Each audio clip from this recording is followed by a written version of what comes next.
Baby, thank you. Welcome in, family. How y'all doing today? Come on in. Let me know where you're watching from. Hey, Trey. Good to see you. We're going to have a good show today. I'm glad y'all are coming on in. Let me know where you're watching from. We'll get started in just a minute. Been walking with the mask on, playing hero to the world. They said be strong, and I believed it. Strong became the reason I couldn't breathe. All these walls have been so tall, they kept me safe, but they kept me small. Now I'm ready to let the tears fall free, 'cause healing starts when I choose me. Welcome in, family. Come on in. I'm excited about today. We're going to be talking about silence and how silence is not peace. Come on in. Lift up your head and shine. Let go of the pain you've been carrying all this time. Hi, Cent. Hi, Noel. Hey, Coco. Welcome in, Fanny. Fanita. Hi, Judy. Thank you for the heart me. Welcome in, family. Go ahead and tap the red or orange daily heart me. Good to see you, Coco. Good day to you. Welcome in, family. Hi, Gloria. Grand Rising, beloved. I'm walking through that open door. No more pretending I'm fine when I'm not. No more giving love away from an empty spot. Welcome in, Gloria. Welcome in, Wilfred. Good to see you. You guys have your notebook, something to write on. I'm gonna have some good notes for you today. Enjoy the song while we get started. Welcome, Brittany. Shalom. Welcome back. Forgiveness is freedom. Peace is the prize. You cried long enough. Now it's time to rise. Hey, Cassandra. She says, Shalom, family. Come on in. Come on in. Let me know where you guys are watching from. City, state, and country. Make sure you have something to write with and write on. Dropped the disguise, looked in the mirror and saw truth in my eyes. But it cost me peace. Now I'm breaking those chains and choosing release. No more speaking to make them okay. No more carrying in mine anyway. I forgive the pain, I forgive the past. Freedom is here and it's gonna last. This is for every woman who survived the night, who forgot her power but's reclaiming her life. You don't have to carry the weight anymore. Stand tall. Gloria said, I'm ready. Hey, Melissa. Hi. Larry, welcome back from Indiana. Hey, Jones. Hi, Mark. Welcome in. Come on in, family. We're about to get it going. Make sure you have something to write on and to write with. Good to see you all. Hi, Melisha. Welcome in. Hey, Gold Bar. Thank you for grabbing that Daily Heart Me.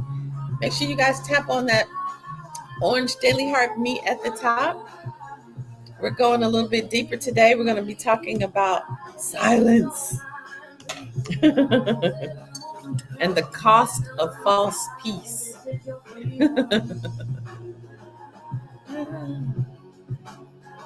So I wanted to check in with you all. Those of you who've been keeping track this past week since we've made the shift to this new format. You're out right now. You'll listen to the replay. All right, Cassandra. Make sure you do, beloved. You're free now. It's time to rise. Go, baby. Thank you for reaching level 3 in the love tribe, beloved. Hi, wrongwoman.com.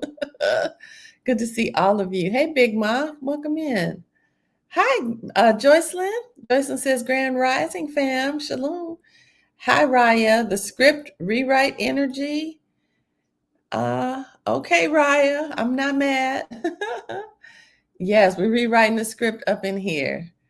Y'all doing all right? So I wanted to just check in and see how you all are feeling about what we've been talking about, how we've been blending the heart and the spirit together, and just kind of going there with a little bit of very, very light introductory heart healing conversation here. Y'all all right with that? Hey, Angela, how you doing, beloved? Y'all all right with it? How's it landing with you? Give me some feedback before we get it going. So while we're waiting for you all to give me some feedback, I wanted to remind you all that you are watching Matters of the Heart and Truth. Let me put the little banner up at the top. I thought I had it up there. If you all want to get resources from me, send me a direct message. Where is my little, hang on a second. Oh goodness, now I gotta go find it. Hang on, family. Hold the phone. There it is. All right. You Baruch by it? All right. Me too. Me too. I tell you,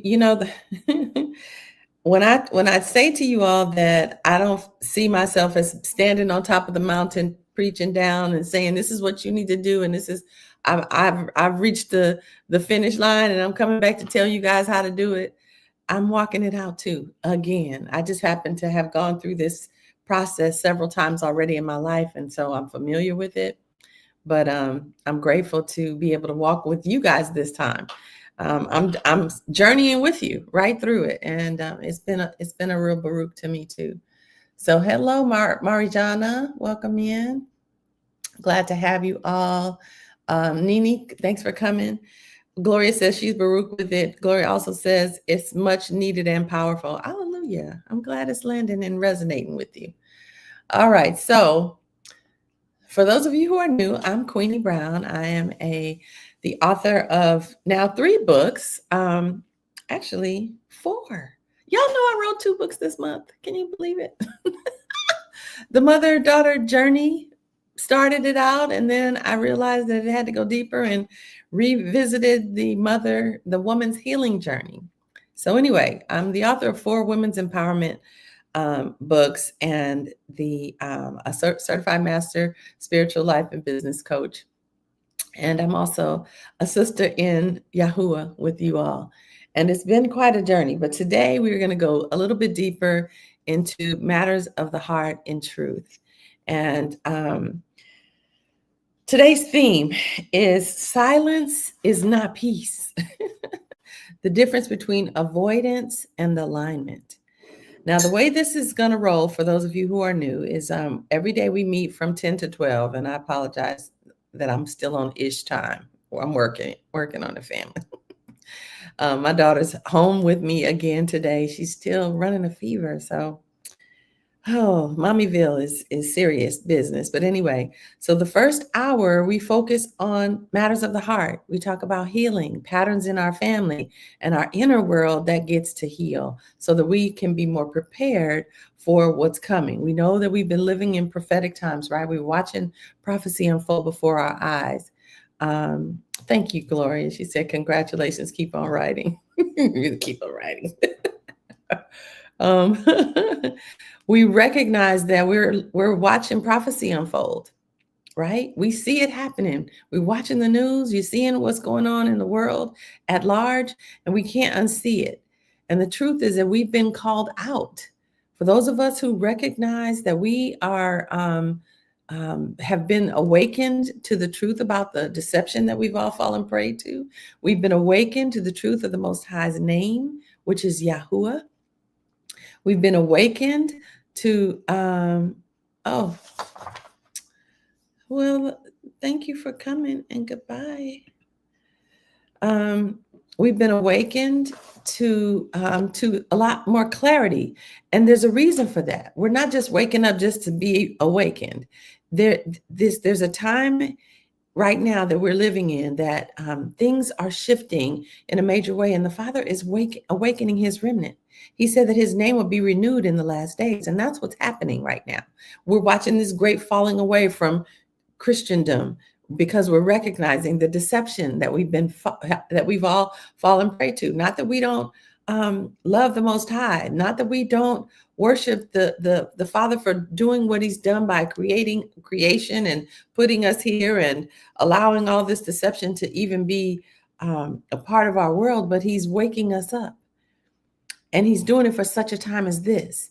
And so us standing on the word, trusting in his healing power and allowing ourselves to release the things that have been all over us, release the unforgiveness, release the grief, release the guilt and shame, release the resentment and bitterness, release the anger and frustration, release the fear, all the stuff that he tells us throughout the entire word to let go of. He says, cast your cares. See to it that you be not troubled. Well, when you look in the mirror, every one of us is troubled. We all got stuff. that gets to heal, but we've never really learned how to do that. How do we let go? Right? Because we were taught to just hold on. You're angry, hold on. You bear down, you contract. But that's not healing. That's not rest. That's not restoration. You can't heal with a clenched body and mind. You gotta let it go. Hey, Judy, thank you for the roses. Welcome. So yeah, keep the faith trees, love. Right. So silence is ultimate peace. I don't know about that, Laudale. We're gonna talk about it. So y'all make sure you have your notes. I used to tell my clients, and I haven't said this to you guys much, but I would always say, "Don't come over here playing with me, and you don't have enough paper and pen, and you know I'm gonna be dropping some stuff, so don't be wasting time. Write it down. All right? You got your pens? You got something to write with? You got something to write on? Because we going there." So anyway, the second hour, we focus on truth.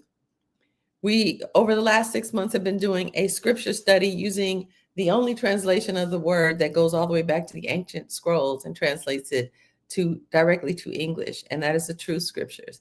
For those of you who are watching on YouTube and Facebook, if you look in the description of this video, you'll find links that will take you to information about the true scriptures. Those of you who are watching on TikTok does not like me to put links up, so they snap my hand every time. Hi, JJ, welcome in. If you'd like to get the free resources or access to information on how you can get your true scriptures or how you can get connected to me and on my list, send me a direct message by clicking the white box down at the bottom. Let me know. Please send me the resources and I'll get them to you as soon as we're done. All right. Okay, so today's conversation is going to be a tender one, family. I want you to know that nothing I'm going to say is an invitation to confrontation. That's not where we're going. Nothing I'm saying is an invitation to drama or into blowing things up. That's not serving anything or anyone, right? Hey, Kwee, thank you so much. Those of you who are watching on TikTok, hey, Chrissy, y'all make sure you grab your daily orange heart me right there so that we can connect to the room and you guys can get notified and so forth as we go forward. So again, we're not trying to blow anything up today. We're in the season of acknowledgement. We're just paying attention. We're just noticing, right? So that you can begin to recognize where and what is coming up to be healed. Yeah. So today is going to be about honesty with you, with yourself, not exposure of others. All right. We got the ground rules. Let that settle in. Okay. So we're going to talk about the heart. Many of us were taught that peace means things are quiet. Peace doesn't always mean things are quiet. That if no one's upset, then everything must be okay, right? We were taught that both quiet and peace are not the same. We would always say, or we would hear parents say, I just want peace and quiet. And we assumed that quiet meant peace. Quiet doesn't necessarily mean peace. Quiet could mean there's a silent war of the roses going on and nobody's talking about it. Quiet could mean that you're quietly falling apart, completely unraveling within, but have lost your voice and your ability to speak up for yourself, and you're losing it. Quiet could mean they always say there's a calm before the storm. Quiet doesn't always mean peace, right? Silence is often a learned survival skill, not a virtue. I went into silence. I went into quiet. But what was on the inside of me was raging. And I had no words for it. I had gone past the point of no return. And when you get to that point, when someone presses on that soft spot, all they have to do is say the wrong thing and it's rawr, right? Silence doesn't necessarily mean peace. Many women learned early, if I don't say it, it can't get worse, right? If I tell what happened, then everything will blow up. Silence is a survival skill, right? Hey, Veronica, welcome back, beloved. Trees love, you said bad, right? Silence can mean you are about to snap. Like I get quiet before I get you. Right? Avoidance, though, silence supports avoidance, and avoidance is just a postponement for your pain. You already know it's coming. You just keeping quiet because you don't want to feel it today, but it's coming. And the longer you keep quiet, the louder it'll be when it finally comes. And sometimes the loud isn't loud outwardly, it's loud inwardly by your body reacting, by it shutting down, by you getting some type of dis-ease from allowing toxic energy, thoughts, chemicals to be released in your brain, from not processing emotions, not speaking up, not saying what you feel, not setting boundaries, not putting people in their place lovingly, respectfully, but you get to have boundaries. And when we don't, it turns inward. Silence could be deadly.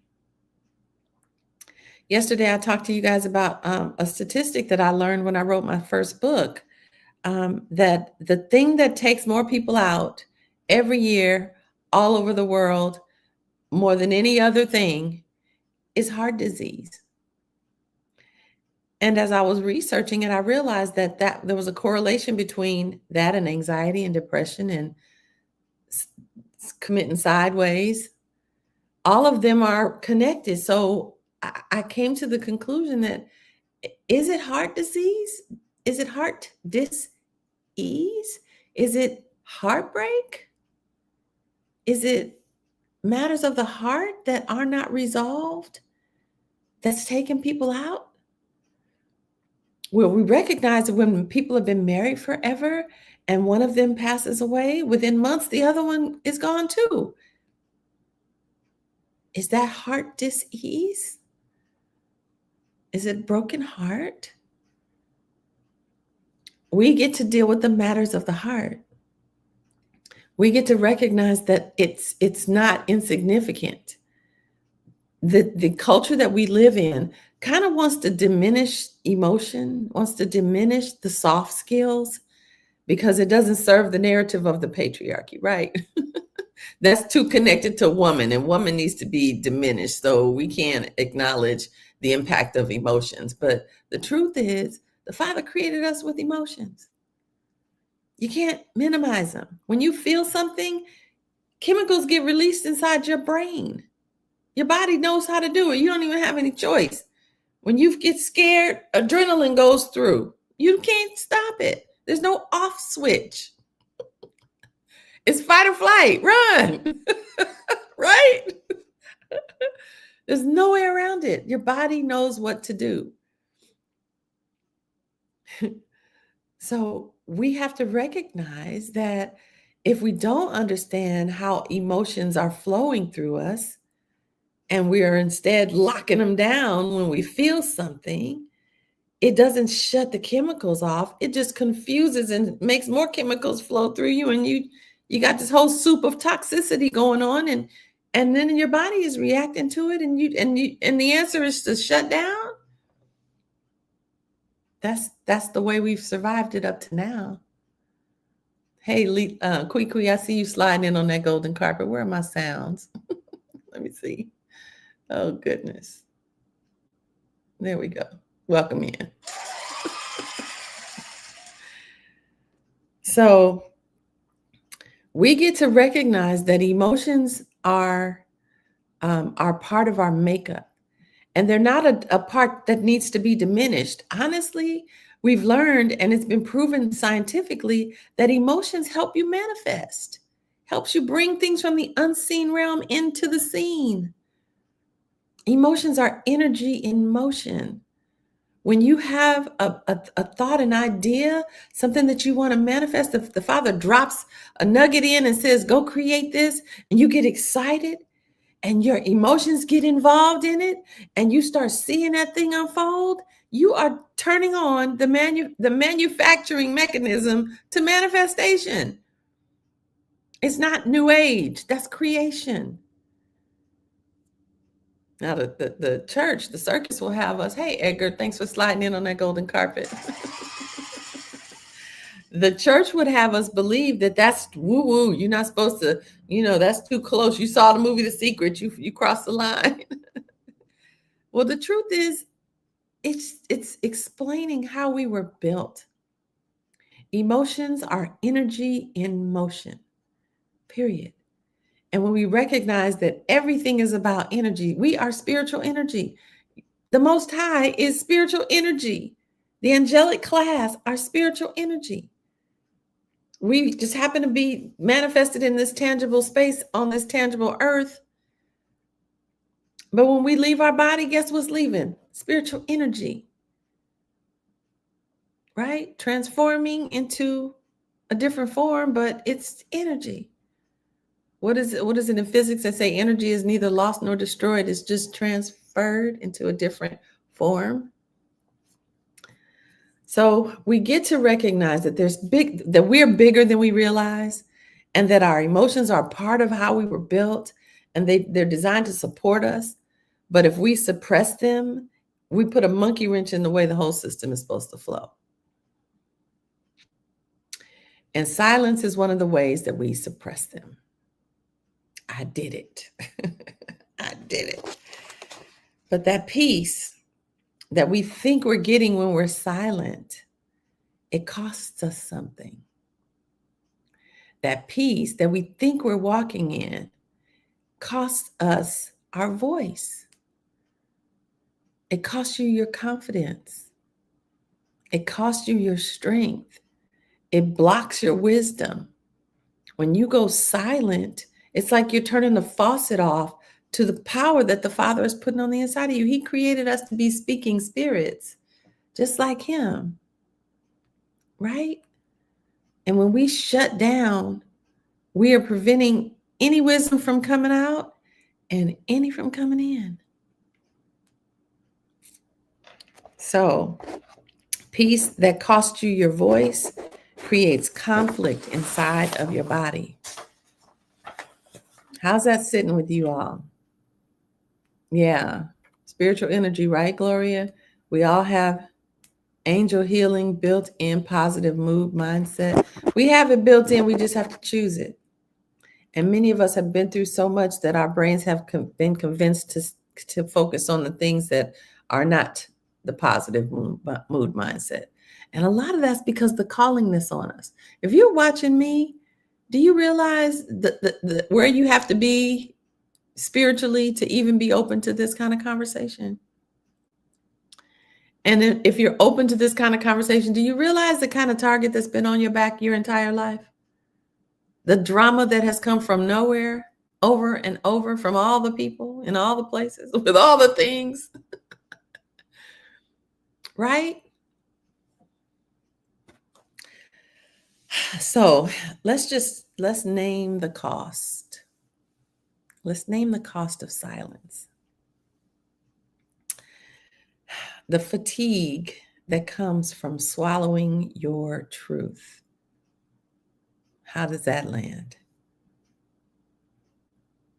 Yeah, Gloria said, yes, I have. I look at it different now. Yeah.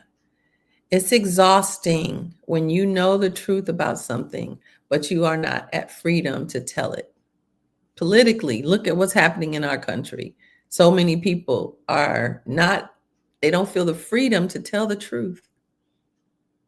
What is the cost of silence?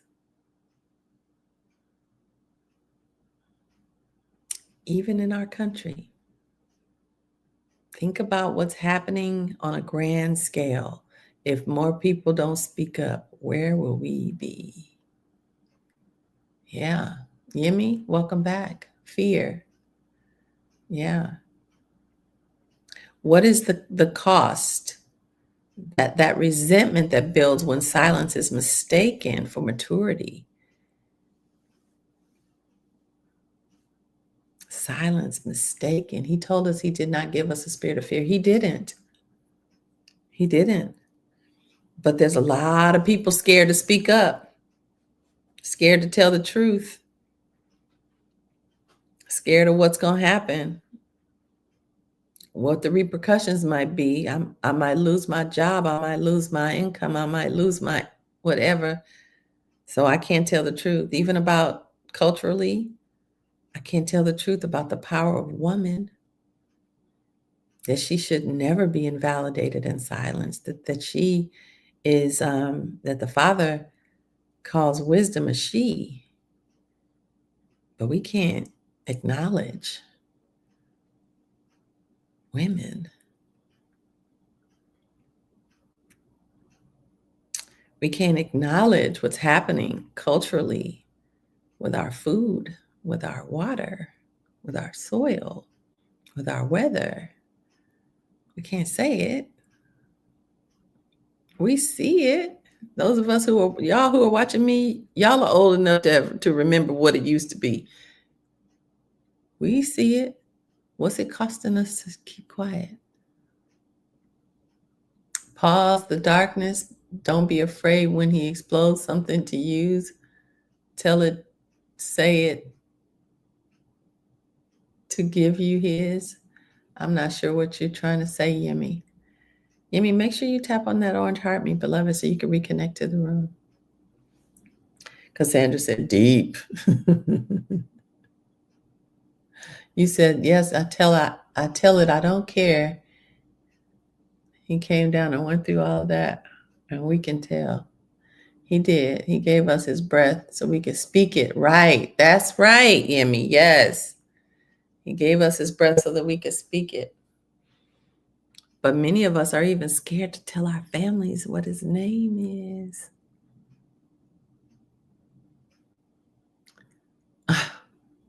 Thank you, Dwayne. And I'll take y'all like woman. Oh, I appreciate that. Now focus.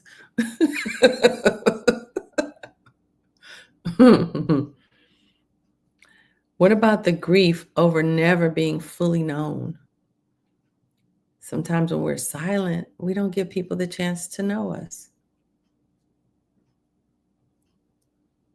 Feels like we're hiding in plain sight because we're keeping it tight, right? It's costing our health, physical and spiritually. That's right, Judy.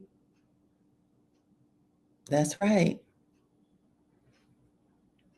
What about the confusion of feeling disconnected even when things seem fine? You just feel disconnected. You said normal people scare you. What do you mean, Gloria? Normal people? What's normal? Yemi's laughing at you.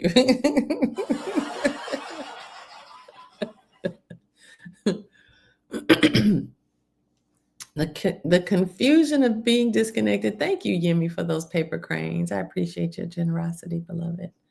I'm a single mom. It goes a long way. I appreciate that.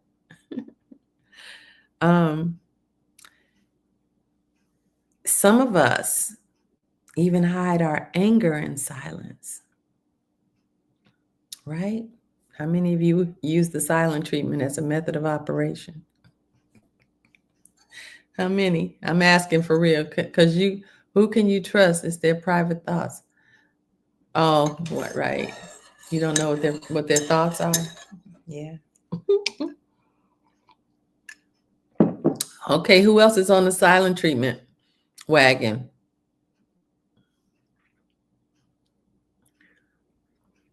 I have something to say about that. Who knows what I'm going to say about that? Silent treatment. Punishing people with silence. Yeah. You can't take it, baby. You got to leave it right here. But you can take this one for a little while and come back. Okay? Plug that in. You have something on your feet?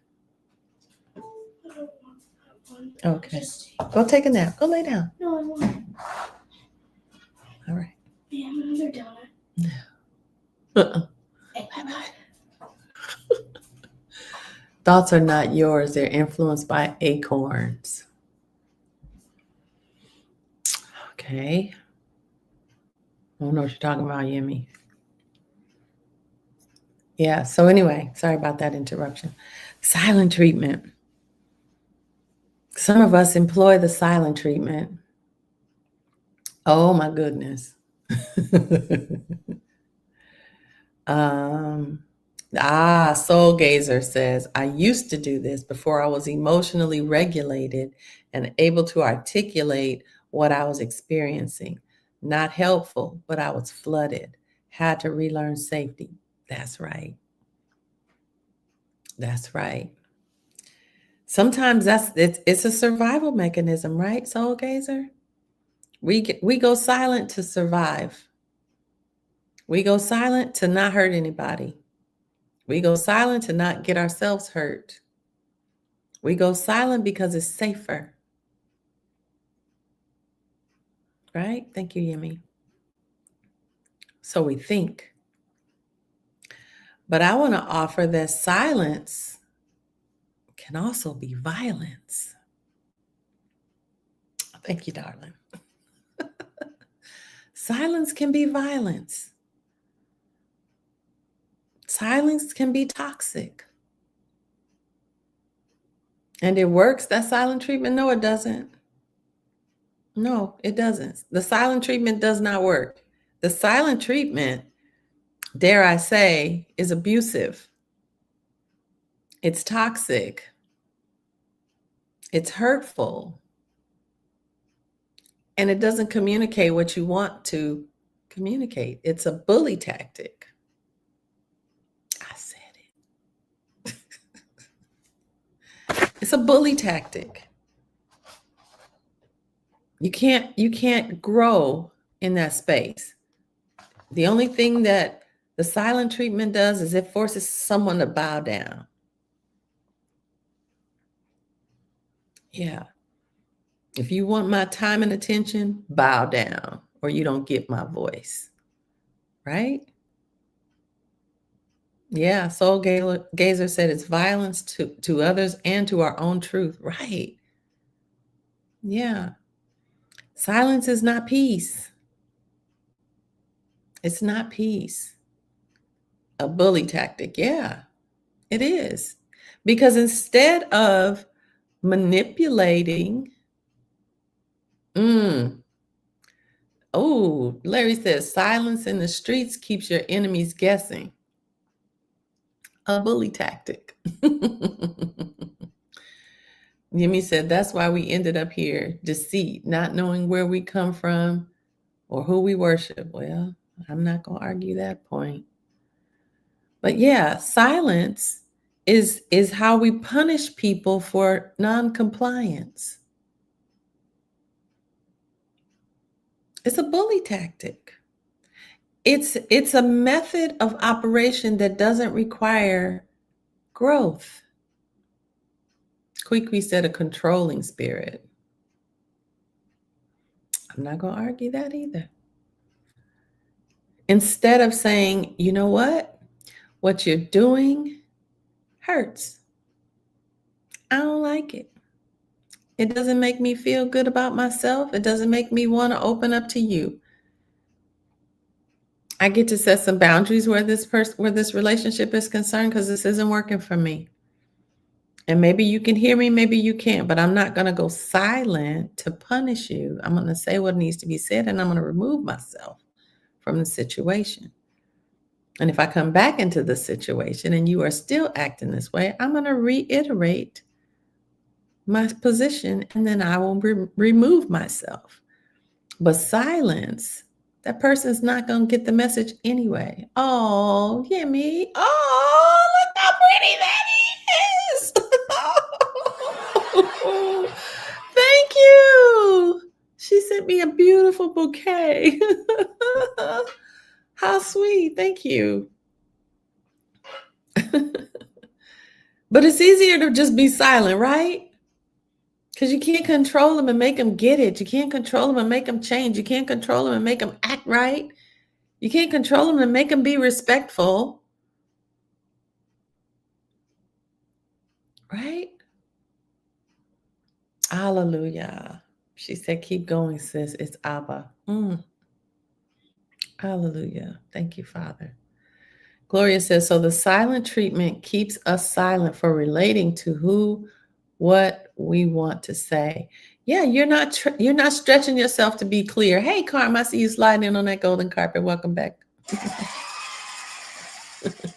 You're not being clear about anything. Hey, CB, C-Bonus, or C-Bones. You're not being clear. You're not communicating at all. Well, I won't say not at all. You're communicating.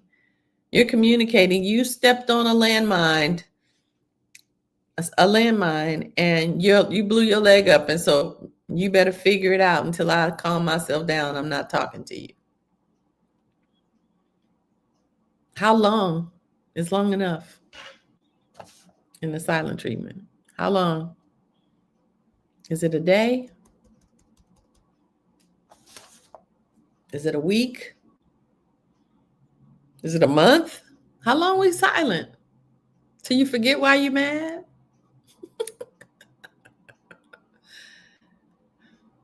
The truth is, some of us are not just angry. We've leaned into bitterness. And there's nothing the person could do. You don't want to talk to them no way. You've already checked out. And they just give you an opportunity to not have to deal with them anymore. That's called avoidance. You're angry because you've been quiet for too long. But you don't know how to communicate that.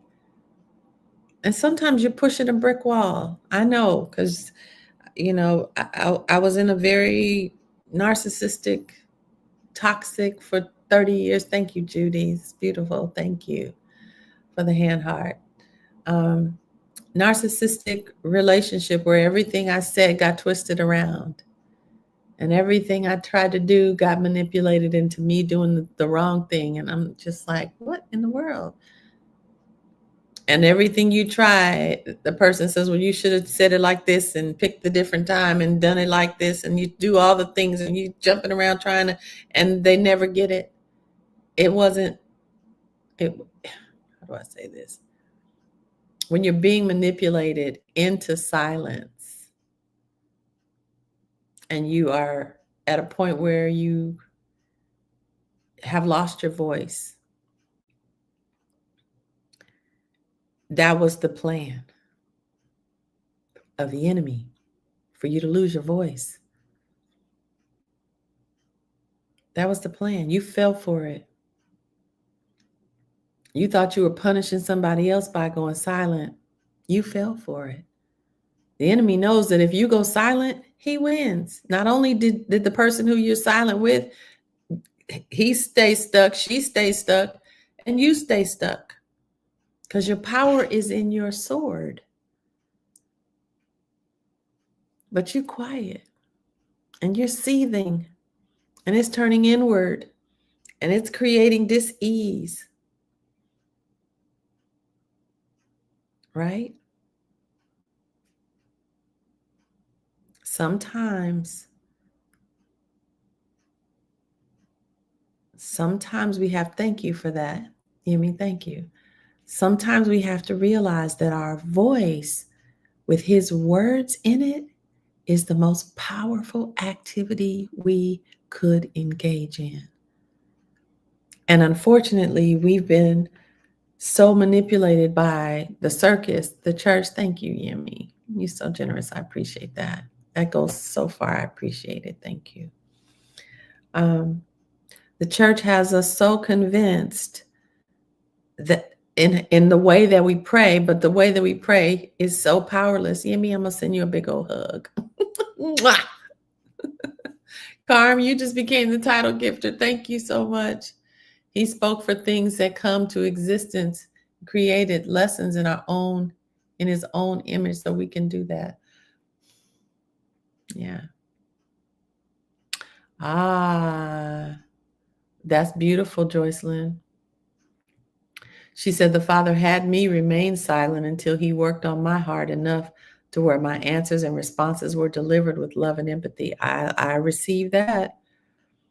Especially if you want to respond in anger or from your pain, from your hurt. I totally get it. Yeah. C-Bone says, after you stand in love with truth, silence is okay, and it will end itself if the other understand. Okay. Come up out of that silence. Speak in power. Love don't match energy, though. It can be helpful, a time to speak and a time not to speak, depending on the situation. Wisdom must come forth so that we don't become a stumbling block. Absolutely. I agree with that. I'm talking about the kind of silence that we shut down in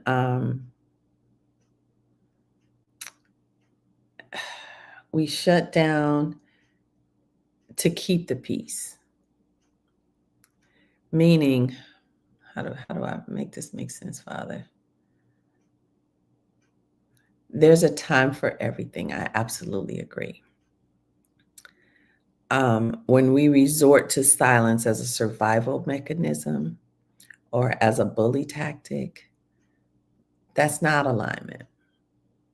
I agree with what you all are saying for sure. But the silent treatment is not, that's violent, right? That's fear. Yeah, it's different. You guys are talking about discernment and wisdom because sometimes you do need to not speak. Sometimes you just need to watch, but that's not, we're talking about a different energy. And y'all feel what I'm saying though, right? Am I being clear or have I confused the situation? He was making you agree? Correct. Okay. I still have him in my life. And I thank the Father for forgiving me. The heart forgives because, yeah, correct. Yes, Mama. I'm clear. Yeah. We agree. We agree. Hey, Casey, welcome. We agree. And you definitely don't want to use your sword to hurt someone, right? Because we're not wrestling with flesh and blood. Y'all remember the analogy I gave you guys a couple of days ago about when we take offense, the enemy mounts up on us like a saddle and he gets on and he's riding us to get us to do the thing. Well, when they offend us and we use silence to keep ourselves from hurting them, that's a completely different thing. That's discernment. But when you shut down to punish someone, to manipulate someone, or to avoid being honest, even though you can do it in love, you can be honest in love. We can tell the truth in love. We can trust love. But we are not. That's right. We're not wrestling with flesh and blood. So when you open your mouth, you're not targeting the person. You're targeting the spirits that are riding on them. And sometimes it's hard for us to differentiate because them spirits are using their mouth and using their eyes and using their hands and head and all of that. And so it's important that we use wisdom. Use wisdom. The unseen reality is a spirit. That's right. That's right. So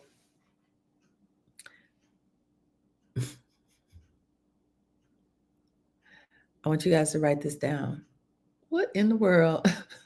Car, what was that? Oh, you sent a buddy time. Thank you. Write this down. Silencing myself is not the same as being healed. Me too. Yeah, me, those are cute. Silencing myself is not the same as being healed. Silencing could be a form of tucking it under the rug, of avoidance, of I don't want to deal with this. Not I'm trying to heal my heart and protect my peace and keep from creating more wounds. Not that, but just shutting down, not telling the truth, not speaking up for yourself, not setting up boundary, not honoring your own boundaries. Shutting down, silencing myself is not the same as being healed. So I want you all to notice what happened in your body when you wrote that down. Anything at all? Did you feel anything at all? Silencing myself is not the same as being healed. It's actually showing you where you're not healed. Right? It's revealing. You found a stillness, Jessica? Gloria said, I'm guilty of all of that. Me too. Me too. I went so silent when I came home, I was whispering. My mother was like, what in the world? What did you say? I didn't say anything. Mom, can I have such and such? Would you like to go? I want to go to such and such. I think. She's like, huh? Why are you whispering? I'm like, I didn't even know I was whispering. Oh, Lamar says, I sure am guilty of all of that. Yeah. Jessica said, almost a calm-like feeling immediately. Yeah. The truth is, avoiding conflict does not create peace. It delays alignment. When you avoid conflict, it just delays alignment. What we get to remember is that as daughters and sons of the Most High, He's given us wisdom. We have the Ruach.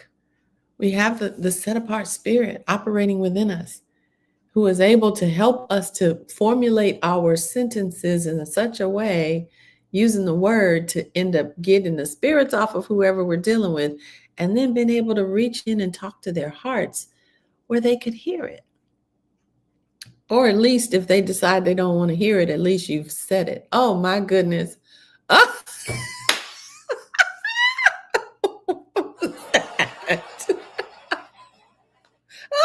I'm sorry. That was so cute. She blew me a kiss too.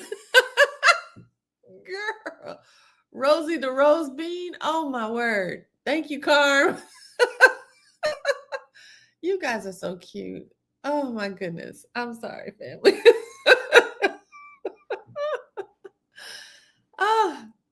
Gloria says, it showed me that I am not healed and it made me confess. And there's no condemnation, right? There's no condemnation. All of this is just revealing to us that we've never known how to walk through heart healing. We've never been processing things in an effective, healthy way. So these are just our defense mechanisms. We come out swinging, or we shut down and we punish, or we go for the jugular. We do all the things. These are coping. This is how we learn. This is what came down the mother line.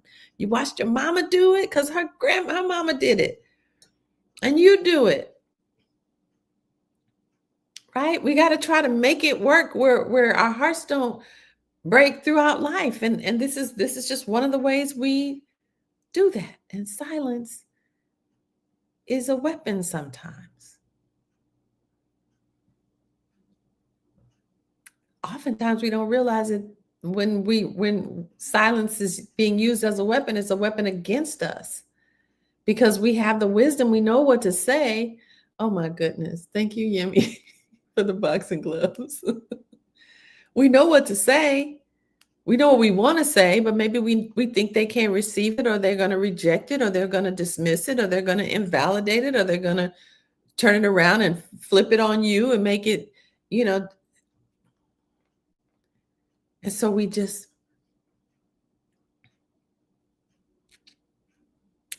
I would just want to offer that we know we're not wrestling with flesh and blood. We also know that we are made in the image of the Most High, which means if we go into battle with the right weapons, we win. They don't stand a chance. So we don't have to bow down. We have to go to the throne. Get that stuff from being mounted on top of our loved ones, mounted on top of us. Thank you, Edgar, for those that gold boxing glove. I appreciate it. We have dominion, right? So when we start telling ourselves the truth, new questions get to come up.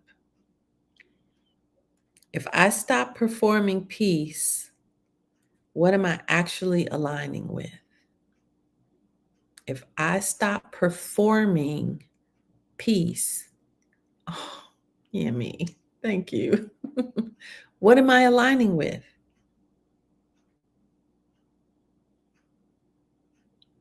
So, scripture has something to say about it. What if you want to ask some questions and you know you're not going to get the answers?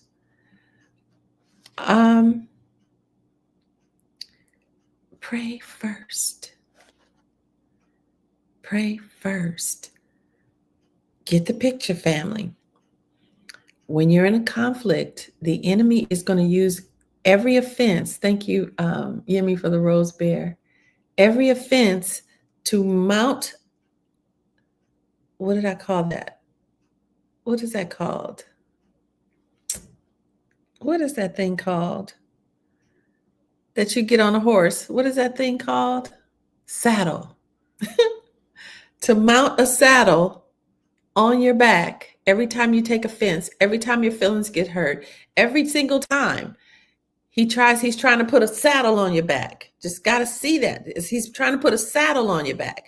And as soon as the saddle gets on, he's hopping on too. And as soon as he hops on, he's going to ride. And he's going to make you mad. And he's going to remind you what they did and what they said and how they said it and how it was offensive and how they were disrespectful and how it's the same as the last time. All that stuff going on in your head. He's just riding you. And then he's going to get you to say something because he wants you to shoot an arrow at them with your sword that hits them so they can take offense so then they can get on him. And now they both of you being ridden and the demons are fighting each other and they're convincing you guys to fight each other. It's just a war. It's chaos. That's what he wants. Get a picture of that. So that when you see yourself getting offended, no, it's because someone's riding you. And if you feel like you need to punish someone with silence, it's because someone's riding you with the intent to silence you, to get you to not pray for them, to get you to feel they're not worthy of your prayer. I'm not praying for them. How many of you have ever said that? I'm not praying for them. Right? That's what he wanted. And you playing the part. You and your big old anointed self with all this wisdom. That's exactly where he wants you. Silent. And the Father told us in his word to put on the whole armor. Part of that armor, the most powerful part of your armory is your sword. When you say what he said, that's the most powerful thing you can do on the planet.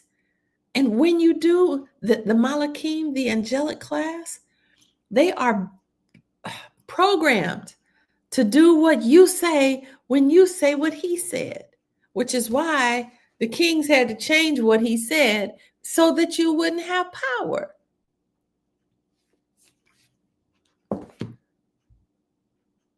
The enemy wants you silent so he could take over. Lanija, you can get it, girl. You guys send me a direct message and I'll make sure that I get the links to you afterwards. Send me a direct message. Tap on that white block at the bottom and I'll send you the links as soon as we close. Yeah, he's got you right where he wants you when you shut up. And instead of shutting up, You got to realize that there's more than you and the person you're dealing with in the whole situation. There's always more. So it's you and the person. It's the imps that are trying to ride on you, the imps that are riding on them, the angelic class that's supporting you, the demonic class that's supporting them. Everybody's on deck. The word, the ruach, everybody's on deck. And when you go silent, everybody's like, ah, you threw your sword. What are you doing? You're on the battlefield. You threw your sword. You buried your sword.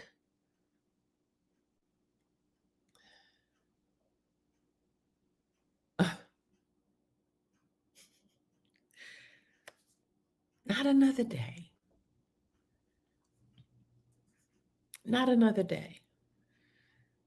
The Father made us in his image like him, able to speak to a mountain and it moves, able to speak to a fig tree and it dies at the root, able to be able to call down fire from heaven.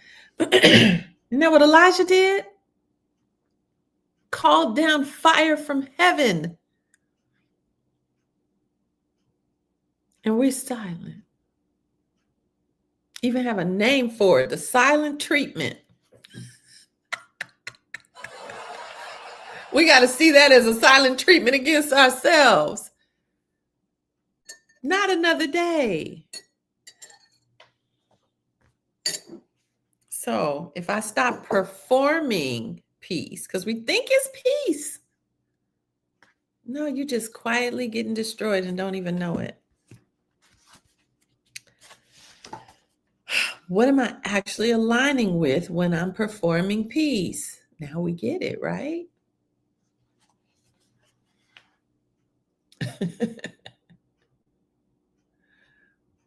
Oh, let's see.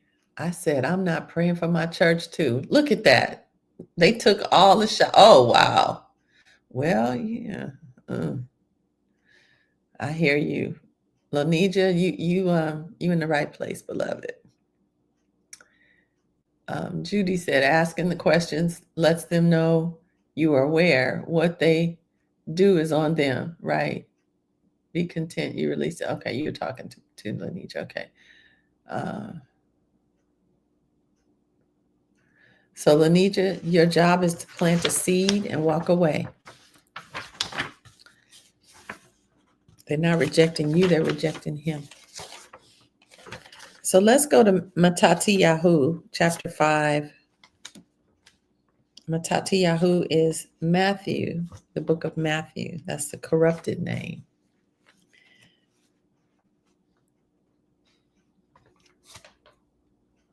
Ooh, I should have gone deeper with this. Okay.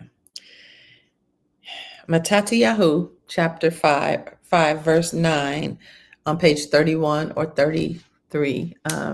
Christopher, welcome back. I did, but now I've decided that if they need something to eat, I shall feed them something that is unclean. What? Huh? I need to go back and read that again. Goodness gracious. All right. It says Matatiyahu, and note Yahoo is in his name. Sign name Matthew. Welcome back, Inscribe Creation Studio. Welcome back. When it says favored are the peacemakers, because they shall be called the children of Alua. What does that word peacemakers mean? Are you making peace with silence? Peacemakers are the ones who engage truth. Hey, Shahira, welcome back. The ones who engage truth and avoid disruption. Peacemakers are the ones who are telling the truth. You're making peace, not quiet. You're making peace by telling the truth. You're bringing peace by bringing truth. You're bringing peace by injecting wisdom. Peace doesn't mean quiet. Peace sometimes means telling the truth. Right? Silence is a disruption. Upset is a disruption. Truth doesn't stop the energy from flowing.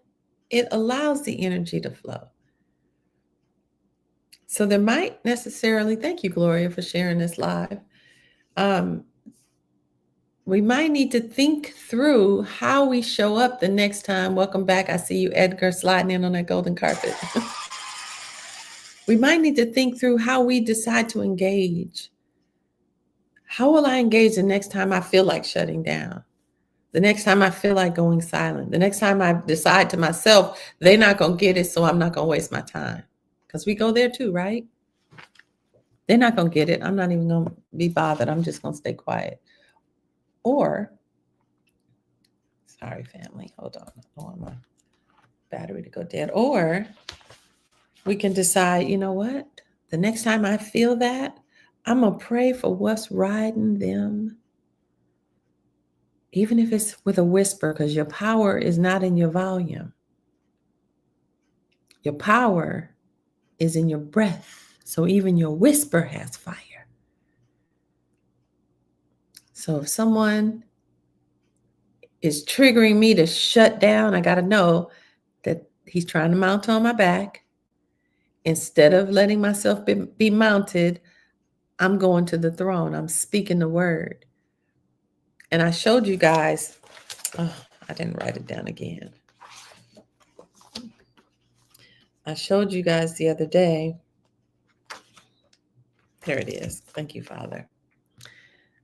We learned growing up to say, I rebuke you in the name of JC, right? How many of you have rebuked someone before?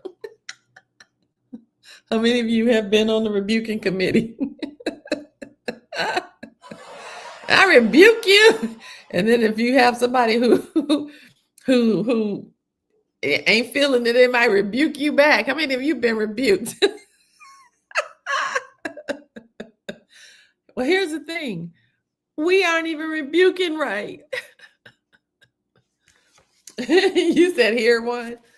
Look what the true scriptures tells us. In Yahudah, son named Jude, and Yahoo is in his name, and he got a J name. Jessica said, I'm guilty too. We've been rebuking folks. In Yahudah, chapter 1 is the only chapter, verse 9. Look what the Father tells us. Look at how we're supposed to rebuke. I'll show you guys in TikTok in just a second. Y'all see that in yellow? Type it in the comments what you see. That's how you rebuke. Can y'all see that? Is it switched for you? Is it switched for you? That's how you're supposed to rebuke someone. Write it in the comments. Yahuwah rebuke you. Yahuwah rebuke you. Even if it's in a whisper. Before you go silent, Yahuwah rebuke you. But you're not talking to the person. You're talking to that thing that mounted that saddle on their back and it's riding them. And we talked about those forces. They don't ride alone. They gangbangers. They're coming in with the thunder. They're bringing all the cousins with them when they come into your spot. They're coming in to wreck it. Right? The enemy is not coming by himself. Hey, Steph, welcome back, beloved. So, scripture tells us that telling the truth, rebuke it. The wind yesterday, you rebuked. I'm not mad at that. You in Chicago? Jimmy, where are you? You said it was so windy over here. It almost looked like he was about to take down the door. Oh, my goodness. Oh, Gloria says, now I say, since I've learned different, I say, Yahuwah rebuke you. That's right. Yes. Yeah, Denver. Oof. I felt the chill when you said Denver. I've been checking out your Heart Matters videos. Oh, good. I'm so glad. I'm so glad. Excuse me. So we vow to not go silent. We have to vow to not go silent. And in other religions, they take a vow of silence. Imagine that. You vowing to not speak up, and the Father might want you to say something, and you vowing to be quiet. Remember that, yeah, mounting the saddle and riding with his gang banging imps. That's right. Coming for us. So let's go to Yahuhanan chapter 8. That's the book of John in the previous language. And Yahuhanan has Yahoo in his name, and he got a J. Y'all noticing a pattern here? Yahoo, they had to get rid of the Yahoo in everybody's name, which is why we got all these changes. I pleasure the reason to the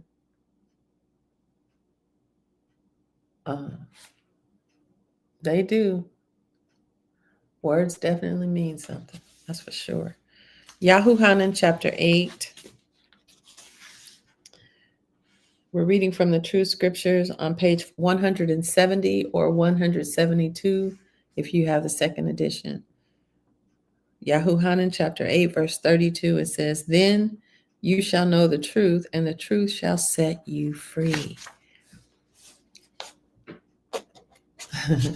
Sometimes the truth is just, I have to be honest with myself and know that in these situations in the past, I have not shown up the way that I needed to show up for them to be able to hear. Sometimes when we're in conflict, we want so much for them to understand us and for them to get it right, or for them to comply, or for them to do what we need them to do, that we aren't standing in a posture that could create that outcome. And silence isn't going to make it happen. Silence now sends them in a tizzy trying to figure out what I do wrong. What did I say? Did I say this wrong? Did I do that right? That's manipulation at its worst. To have somebody going through their mind trying to figure out what they did and how they did it and where they did it and why they did it and what did I do it right? It's like, really? That don't sound like the Father at all. That sounds like confusion. That sounds like the enemy. That sounds like somebody's on your back, punishing that person, using you to do it. No more silent treatment. Put that in the comments. Truth doesn't always make things quiet, but it makes things clear. So, where have you confused silence with peace? Yeah, no more silent treatment. Where have you confused silence with peace?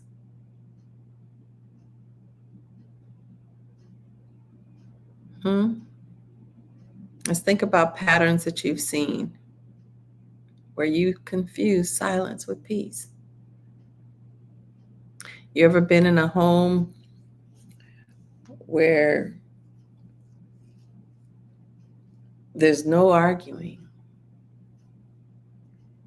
but you can feel like it's not at peace? That was my home. Something's wrong. Something's off. Ain't nobody mad. Something just doesn't feel right. Everybody's just playing the position. That's how grandmamas survived marriages forever. Yeah. Gloria said you could feel it in the air. How many of you ever looked at an old Black woman who'd been married for 60 years and she don't say nothing, but you know she's in misery and has been for her entire life, primarily? And they got that thing where they say, and we still together. And she's like, we still together. Because we learn to stuff it or pray wrong when we're praying for it. So this is why healing work matters. It matters. It's sometimes it's the hardest thing ever to speak. You're right. Shahira, that you're right. But that's where the healing starts. And how do I heal me so that I can communicate what I need to communicate in this space? What do I do? How do I formulate my thoughts? What is it that I'm trying to communicate to help shift things? Because silence isn't going to do it. If you don't say anything, they're not going to osmosis get it. They're never going to understand it until you verbalize it. Sometimes you got to write it. Maybe they'll never get it, but sometimes you just have to get it out. Yeah, Gloria, you can see it on their faces. Some of those old women, misery all over. Sometimes it's not easy to speak. And Shahira, a lot of times it's not easy to speak because we were trained to not speak, to not make waves. Don't rock the boat. Don't upset. Don't poke the bear, right? I know my monster. I know what to do to say to get to, instead of just telling the truth. Yes, I know a person that stopped talking, an elder, when we were kids. They just stopped talking altogether, Yemi. Wow. And the enemy's like, got him. Because if you're not talking, you're not praying. If you're not praying, they staying. Be the light of the world. Speak. That's right. Yeah. So this is why healing work matters, family. Not so you can confront everyone. This isn't about confrontation. I started us out by saying that, right? This is not about blowing nothing up. Sometimes you need to take a minute. If so, let me help you understand this. Going silent is different than taking a beat. Sometimes when things happen in the moment, you got to get your nervous system under control. That's wisdom, right? You don't just rawr back and just spit out whatever comes up, because that's toxic. You don't want that. But to take a moment to collect your thoughts, to let the Ruach reveal to you how to speak, to pray that thing off of their backs, to pray it off of your own back, to create a space of peace so that you can bring the conversation forward, bring your voice forward. That's different. That's healthy. You have the power to do that, not the other way around. You said if you aren't talking, you aren't praying, they're staying. That's right. That's right. That's right. So this healing work matters, not so that you can confront everyone, but so that you can stop abandoning yourself. Let that sink in.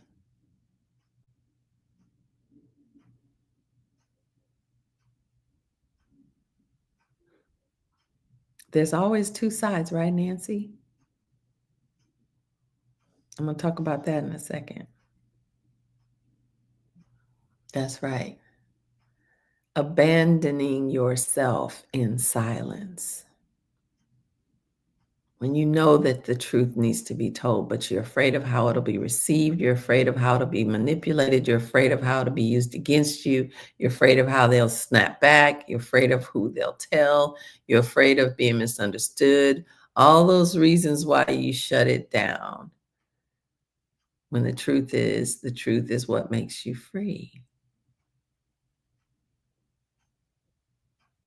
So Nancy says something interesting. Nancy says, I'm planning on shutting my mouth from now on. Sometimes I say too much. So we're talking about something totally different, Nancy. You've been using that sword all reckless, wrecking up the spot. Is that what you've been doing, Nancy?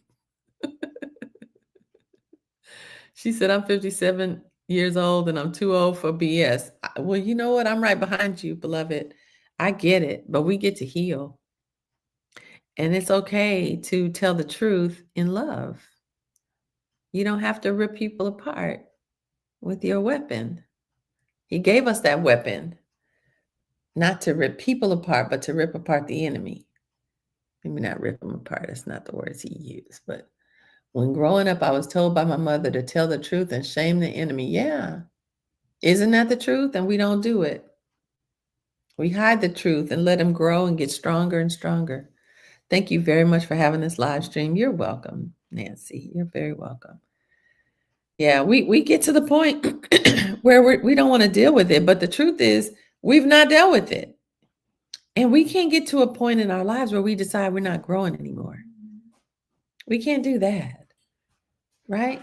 The Most High is trying to help us I need a baby, to step into who he's called us to be, not shut down. I did, but I let it stay for a while.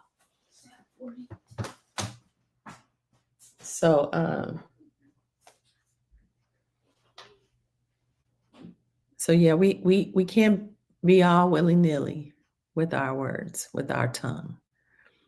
I used to do that.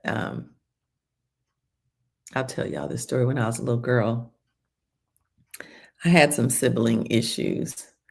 And I've always been a writer, y'all know. And I never felt safe. Okay, Nancy, you said you have those neighbors. You better be praying that stuff off of them. Not to their faces. Thank you, Yemi. Not to their faces. You need to go into consecration and maybe even fast and pray. You got your truth scriptures, Nancy? And pray that off of them. We have to disarm the enemy before we go to the heart of the people, because they can't hear you with the enemy riding on their back. He's got muzzles on here. Everything you say, they can't hear. Everything they see, they misinterpret. Everything they say, it's just all twisted. Hey, Vivian, welcome back. I see you sliding in on that golden carpet, beloved. You know, they can't hear you. They can't reason. It doesn't make sense. You apologize to those neighbors and things went from bad to worse.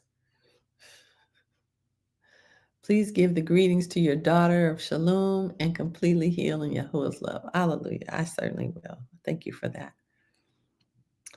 Right. So sometimes we have to just go to the Father, Nancy. You apologize and things went from bad to worse. How'd you apologize, Nancy? How'd you apologize? Oh my goodness. So we're not going to abandon ourselves anymore in silence. We're not going to abandon ourselves and give the enemy power over us, over our voice, over our relationships, over our spaces, over our health, right? Yeah. Yeah, they do, Christopher. You're right, which is why we get to pray, right? We are the ones with dominion and authority over all the ability of the enemy, and nothing shall by any means hurt us. And we forget. We forget because we were fed those trashlations and they didn't produce results. And so we expect that faith will work sometimes and not work sometimes. When you look at Yahusha, who is our example, who is Yahuwah in the flesh, but he made us in his image like him and then came here to show us how to walk it out. And he never prayed for somebody and they didn't get healed. He never cast out demons and they didn't walk away. They didn't come out. He was successful 100% of the time, even when he talked to the wind and the rain. So why is it that we accept it? We were made in his image like him. So we need to expect that when I speak, you got to go. Thank you for that. You got to go. Should I buy them some roses and a box of chocolates? I don't know about that. That's you need to sit with the Ruach and let him give you some guidance on the steps that you get to take to align yourself in preparation for the conversation with them. Let him guide you on that because he knows what's in their hearts. He knows what's going on next door. He might even reveal it to you and show you what you need to be praying about. It might be bigger and deeper than you think. Sometimes we get agitated and we're the answer, or we hold the answer. And I would venture to say that if you're listening to me, you know his name, you got the answer. But we can't do it the way we've always done it. You might not need to engage with them at all. Go to the Ruach. This may be all spiritual. You put an apology on paper and put it in at their door. Okay. So push until something happens. Pray until something happens, right? Yeah. So this is why I created a woman's healing journey, family. Because there's stuff we have going on that we don't even realize is going on, that's creating a situation that's mucking things up. Oh, Yemi, thank you for lighting up my gallery. Thank you.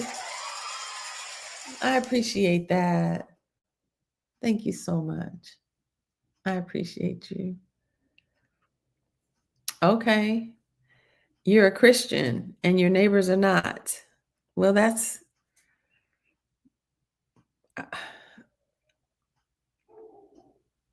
interesting. It's all his hold. It's all his. Nothing is mine. Hallelujah, Yemi. I'm grateful. Thank you for being so generous. It matters. I appreciate that. So this is why I created a healing journey, a woman's healing journey. Is to help us all untangle truth from survival, because silence is a part of the survival way that we function. It's not truth, right? You're right. Light and darkness do not mix. Say it loud, Mr. Joycelyn. Right? So we get to teach our bodies that honesty is safe, that telling the truth is the only way, and that when you don't, it creates chaos. That's what the enemy will use to use us to hurt others. So I was telling you guys a story. I'll say this really quickly. So growing up, my sisters were a lot. They were a lot. And yeah, honesty is safe. They were a lot. And I dealt with my one sister used to brag and laugh about how when I was born, she used to pinch me all the time because she wanted me to cry all the time, because she wanted me to go. And so every chance she would get, she would be pinching me. She laughed about this up until she passed away about 10 years ago. Infant, just pinching me constantly. You want to be the bigger person? Well, you get to start by being the bigger person without dealing with them. Be the bigger person by healing your heart, beloved. That's how you start. Okay? That's where it starts. And getting some truth, understanding the truth about what the Father says in his word, that bypasses religion, that supersedes Christianity itself. Yeah. Anyway, so my sister used to brag about the fact that as a baby, she used to pinch me all the time. And thank you, Alicia. Thank you. And you think we have the same sister? Wait, it gets better. um, so as I got older, they all started to do different things and they would gang up on me. And I was they would say she's the sensitive one because I'd be like, well, I don't understand why you're doing this to me. And I was a crier in the family. And then they'd be like, oh, here she goes again. Why she gonna cry? And it would just be like, how could you? Why would you? I just didn't understand. And then they would get together and they'd laugh at me in my face. And just thinking about it makes me sad. But anyway, I couldn't speak up for myself because they were ganged up against me often. If it wasn't all three of them, it was two of them. And I never felt like I could be heard and be understood because they felt like there was something about me that was different. I don't know what that might be. But anyway, one of my sisters, even to this day, still says, well, she's the chosen one. So it's like, anyway, it got to a point where I just said, you know what? I don't like being treated like this, but I didn't have a voice. I couldn't really say what I needed to say to go against the bigness of the bullying, right? I'm a young girl. I didn't really have the language and everything then. But what I did have is this gifting that the Father had given me, even when I was a little girl. I was able to see things. I could see underneath what was going on. I could see the heart wounds. Oh, thank you, Father. I never understood that till this moment. That's exactly what it was. I could see their heart wounds. I could see the things that their insecurities that was making them act a certain way. I could see the jealousy. I could see the manipulation. I could see it. And I could see how their stuff was impacting each other. I could see all of it. And so I started to realize that if I told them what I saw, maybe they'd leave me alone. I see you, Alicia. You just grabbed level 13 in the Love Tribe. Welcome. Come on. There we go. Sorry. So I decided that the only way to get them off of me is to tell them what I see. So I started writing these go to hell letters. I'm so ashamed of it now. Because I was certainly using the gift he gave me against them. It was not right. I shouldn't have done it, but I sure did. I let him have it. And I see this too. And you also have this problem. You need to know how to. And if you realize that I just would let it rip. And it was so wrong. And they would be devastated. My one sister, she shared the letter that I wrote to her, the last letter that I wrote to her. She shared it. Hey, Hope. She shared it with my mother. My mother was like, oh my gosh. Oh my goodness. She's like, she was devastated. And in my immaturity, right? I was so wrong. I have apologized profusely since then. But I said, now you better leave me alone. Because I know what I'm talking about too, because I hit a nerve. I know what I see is true. So you're playing with fire. You better leave me alone. My sisters used to say, you better stop before you get a letter.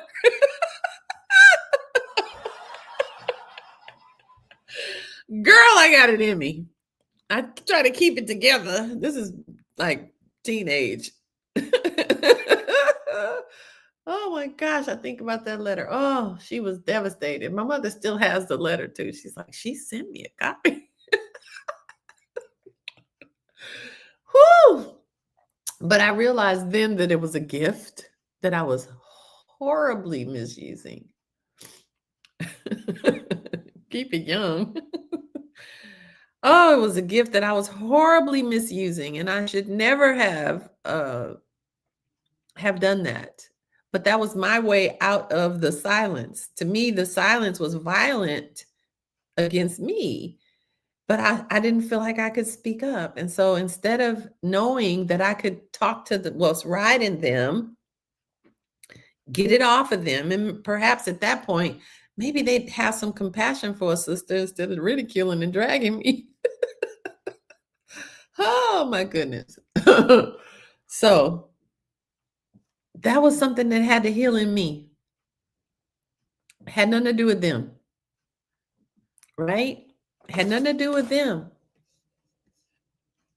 I couldn't have communicated it to them right. I could have tried to, like you say, Nancy, be the bigger person and said, well, sisters, it really hurts my feelings when you, or, if you guys just could understand, it's deeply troubling when you drag me like that. They couldn't receive that. I could have tried to be the bigger person all day. That wasn't the answer. Me writing the go to hell letter wasn't the answer either.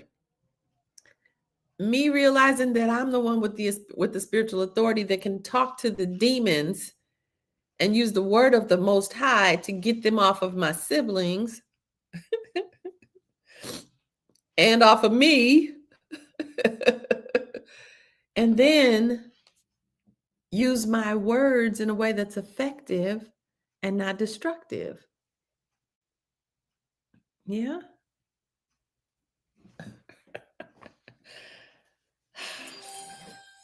Thank you, Yemi. Oh, you reached level 34. All right now. Thank you.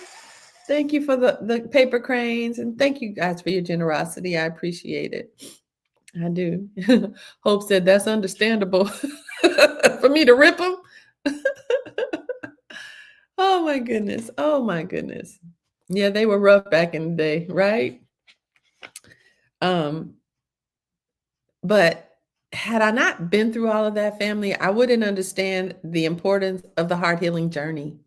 I wouldn't understand why it's so necessary for us to take the time to look. Just look at this week alone. All we've been talking just in this past few days is just surface stuff. But all this stuff is coming up, I'm sure, in all of us, right? Or is it just me? Let me know in the comments. Is it just me, or is something hitting you in the city of your soul too? Yeah. So this is why I created the Woman's Healing Journey. And I want to invite you all to join me. I'll share a little bit. I'll share it with you guys. And let me see if I can find the link. Hitting you as well, Gloria? Yeah. It's not just you, Alicia said. Emmy said here. Yeah.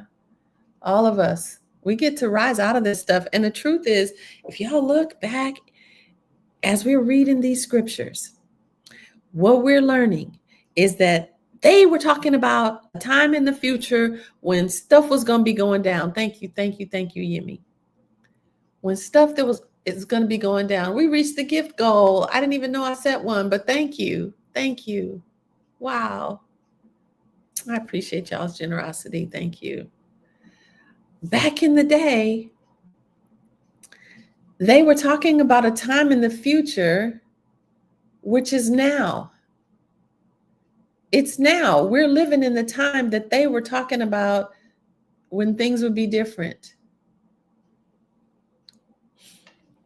We're living in that time when the end of days is near, and you start to see prophecy unfolding and things start to being revealed, and what's good is turned bad, and what's bad is good, and people's hearts have grown cold, and selfishness of men is off the charts, and people are not caring for each other, and they're not taking care of their parents, and the parents aren't taking care of the children, and just a mess. The world is running amok. And they talked about there's going to be a time in the future when all this stuff happens, and when it does, those are the signs to be wary of, that things are shifting.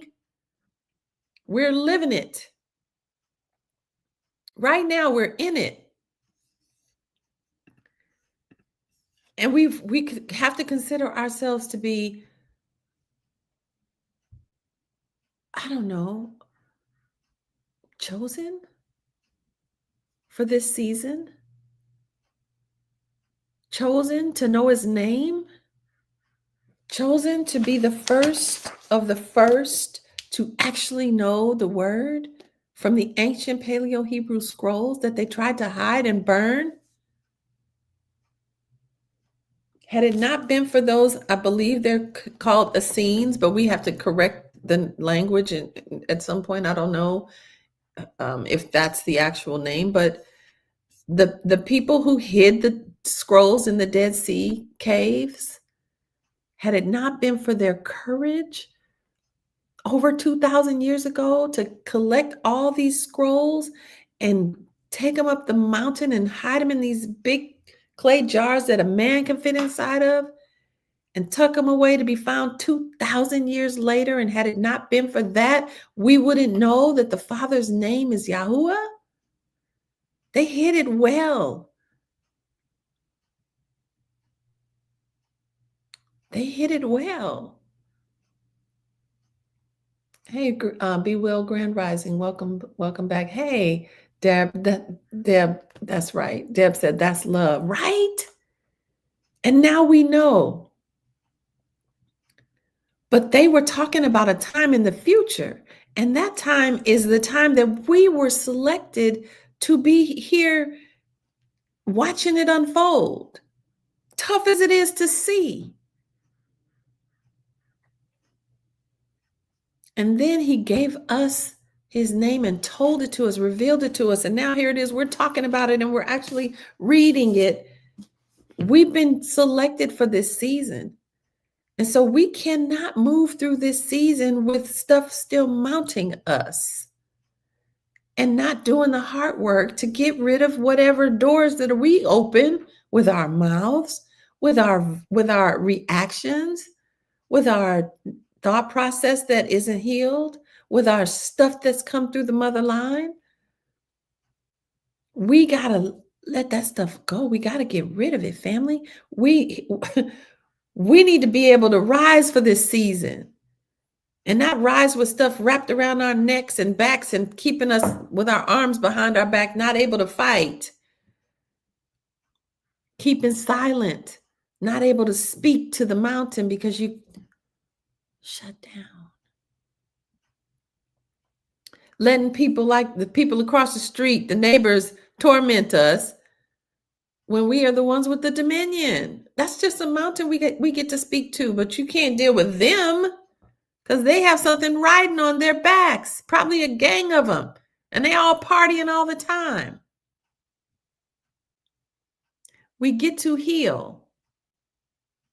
And every time I do one of these conversations, we're recognizing there's another area that we didn't even consider. Who knew the silent treatment was violent?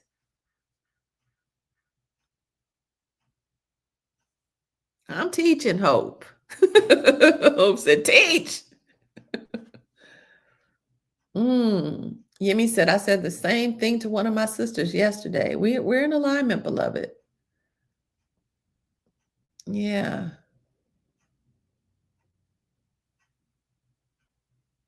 I've heard of that movie, No Mercy.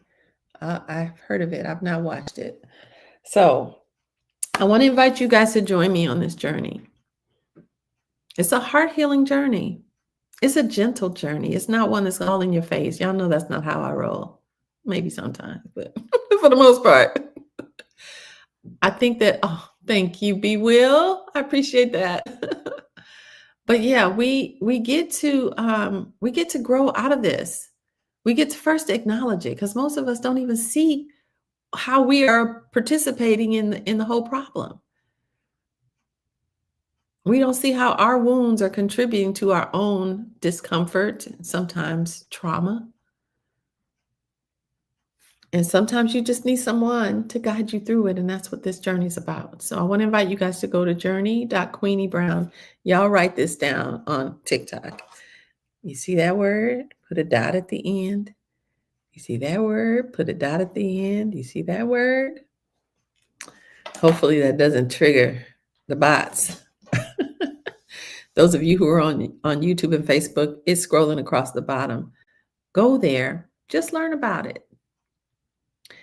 I've also created a space for us that's off the platform, so no social media is connected to it. We can have a safe place to have conversations like this and really go deeper. Inside the Woman's Healing Journey, there's an ebook, and you can download it and print it. There's also the song "I'm Healing My Motherline," which I didn't play it today. I'll play it for you guys.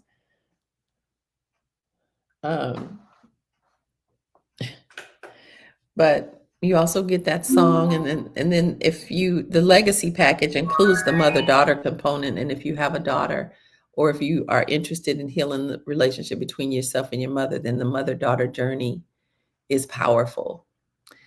And it supports the premise that I believe that all women are mothers. We all are mothering, period, full stop. Whether a child has come through your birth canal or not, you are a mother.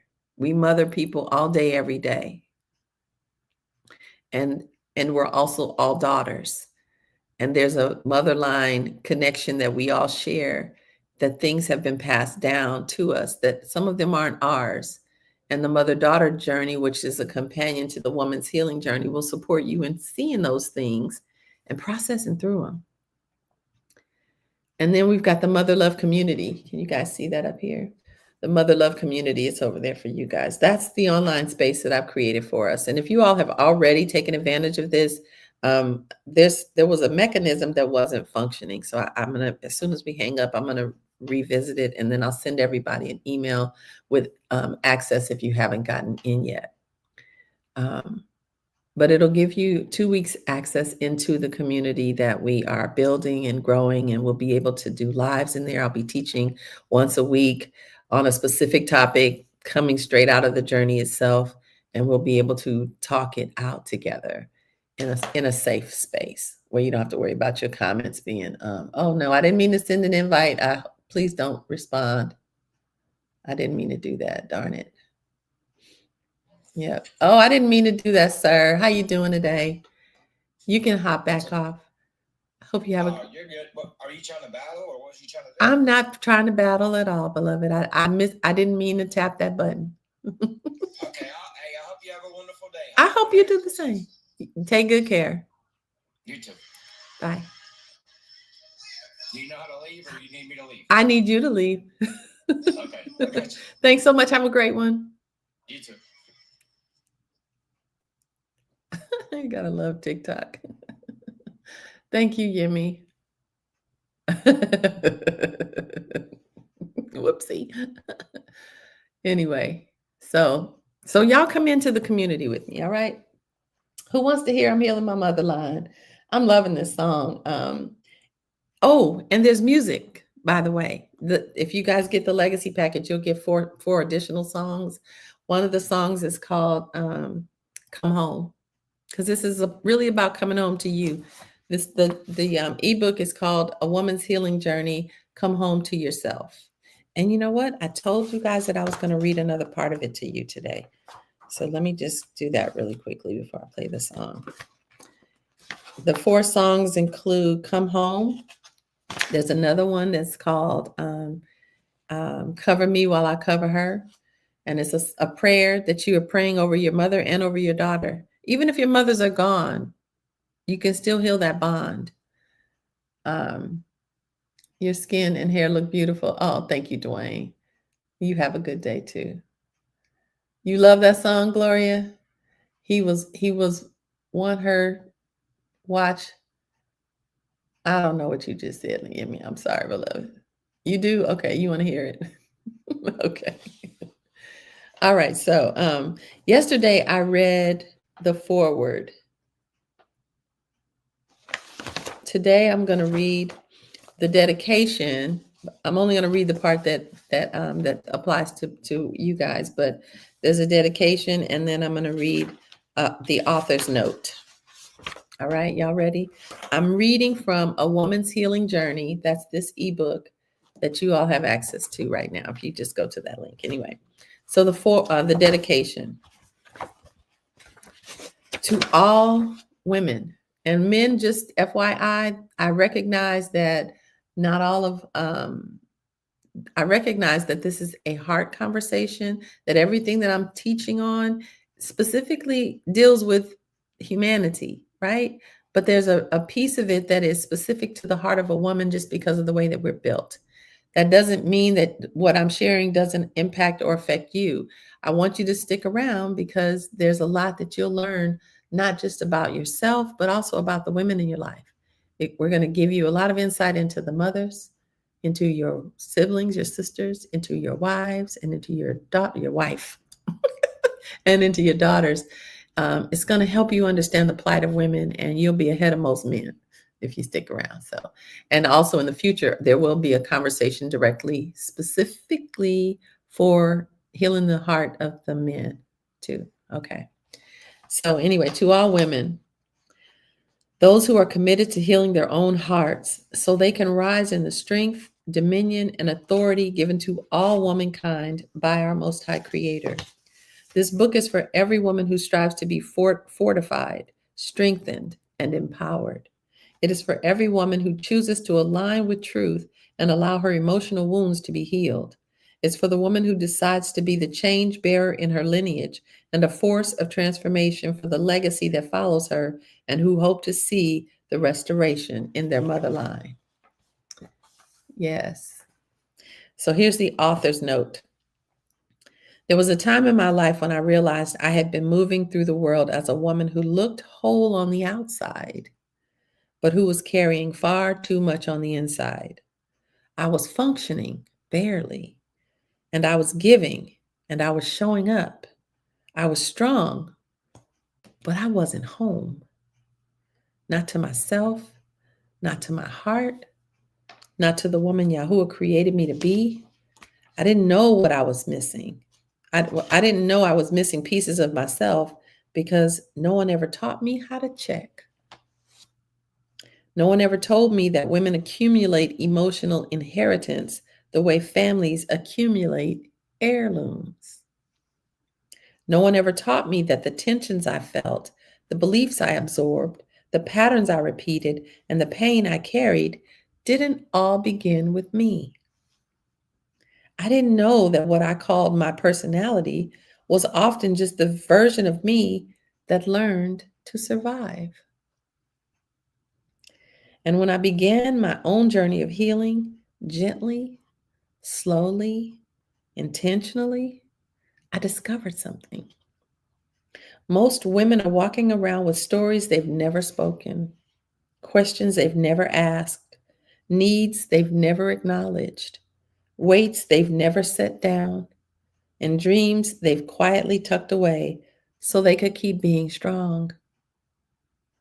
I wrote this journey because I don't want you to have to wait as long as I did to return to yourself. I wrote it because every woman deserves a place where she can be honest without being judged, soft without feeling weak, reflective without feeling selfish, and present without having to perform. I wrote it because your life matters. You're worth this work. Your heart matters. Your truth matters. Your story matters. Your healing matters to the Most High Yahuwah, and it matters to the generations that will come through you by birth or by love. But I also wrote this journey with one promise in mind, and I'll say it once more. This is not the entire journey. It's the doorway, a beginning, a gentle opening, a safe place for you to explore what's been buried underneath years of coping, carrying, and caring. The deeper work, the unraveling, the unlearning, the rebuilding that happens inside of our community, inside of conversation, inside of guided support, and inside the mother love community where healing is walked out together, not alone. This journey is the bridge between the woman you've been and the woman you're becoming. It's where awareness begins. It's where honesty starts. It's where clarity rises and where truth meets tenderness. It's where your heart goes. It's where your heart gets room to breathe again. And if at any point in these pages you feel something stirring inside you, a memory, a realization, a release, a moment of truth, know that it's not accidental.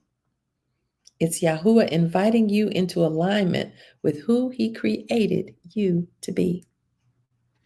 I'm honored to walk this part of your journey with you, not as someone who has all the answers, but as a woman who has learned the courage it takes to finally listen to her own heart. May these pages lead you gently. May they reflect you honestly, and may they return you to yourself faithfully. That is a woman's healing journey. I hope y'all decide to come with us. All right, I'm going to play the song for you. Thank y'all so much for joining me. Well written. Thank you so much, beloved. So I've shared the lyrics to this song. I'm going to run through them really quickly so y'all can feel it.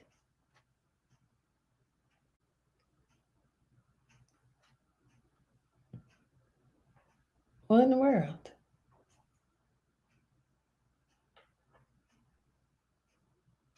Oh, goodness, what's happening? Just a second, family. Thank you, Yemi. So shall it be. Hallelujah. Hey, Richmond, I see you sliding in on that golden carpet. Welcome back, beloved. Welcome back. Oh, what's happening? Hold on, family. Here we go. All right, so I'm going to read this quickly. I'm just going to read the first part of it just because I've read it before and I don't want to keep reading it to y'all. Anyway, the song is called Healing My Motherline. Rebuke it. I hear the echoes of the women who came before me, the whispered prayers, unspoken fears, the dreams they buried just to keep the family standing. Their tears flowed through the cracks of our lineage, and somewhere along the way, I learned to call their wounds normal, but not anymore. By Yahuwah's power, silence breaks with me. We're breaking the silence. I'm healing my mother line. I'm restoring. I'm rewriting the story in my blood. Yahuwah restores what was stolen. He breaks what was broken and calls every daughter back to love. I'm healing my mother line, and everything changes through him. I carry their strength in my bones, their courage in my breath, their wisdom in my belly, but I refuse to carry their shame, their silence, their old agreements with pain. I lay them down gently. Excuse me, with honor, with gratitude, with truth, because the line can only rise when the one who sees clearly chooses to stand in Yahuwah's light. That's you and me. The mother line can only rise when the one who sees clearly, that's us, when the one who sees clearly chooses to rise in Yahuwah's light, right? That's how the line rises. Starts with us. For the mother who didn't know how to love me right, for the grandmother who never learned to heal, for the great-grandmother who survived more than she could say, I lift the weight they never had the tools to release. In Yahuwah's name, I cover them. I free them. I rise for them. And as I rise, I take every daughter with me. I'm healing my mother line. And then the third verse says, I choose softness without fear, boundaries without guilt, truth without apology. I choose the version of me that the women before me never had the chance to be. I choose to mother the child in me with tenderness, honesty, and joy, because how I love myself is how I teach my daughters to love their own future children. So here I stand, the bridge, the balm, the breaker of cycles, the mender of wounds, the healer of my mother line through Yahuwah. The whole lineage rises through Yahuwah. The story is made new through Yahuwah. Every daughter learns that love is her inheritance. It ends with me and it begins with me. The healing flows through me, and every daughter after me will be free. Oh. Listen.